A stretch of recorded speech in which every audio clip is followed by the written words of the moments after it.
কি ব্যাপার, তুমি হঠাৎ এভাবে চমকে গেলে কেন? আরে না না, তেমন কিছু না। আসলে তুমি হঠাৎ করে দরজা খুলে ভিতরে চলে আসছো তো, তাই একটু চমকে গেলাম। আচ্ছা, তুমি এই সময় বাড়িতে? তুমি তো এই সময়টা অফিসে থাকো।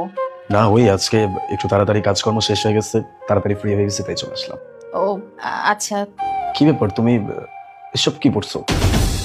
ও আচ্ছা, এই ড্রেসটা, এটা তো আমি অনলাইন থেকে অর্ডার করেছি। পরে দেখলাম কেমন লাগছে। আচ্ছা, তুমি আমাকে বলো তো, এই ড্রেসটা পরাতে আমাকে কেমন লাগছে? মাশাআল্লাহ, অনেক সুন্দর লাগতেছে তোমাকে।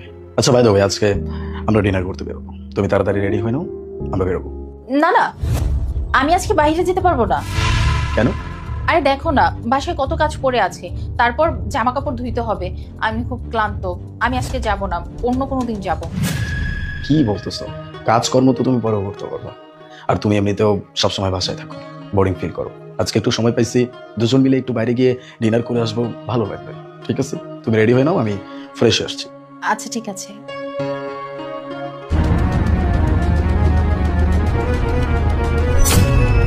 আচ্ছা শোনো, রেডি হইতে আবার বেশি সময় নিও না। হ্যাঁ।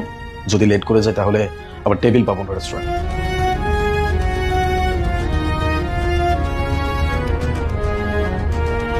আরে আজকে এত তাড়াতাড়ি আসলো কিভাবে?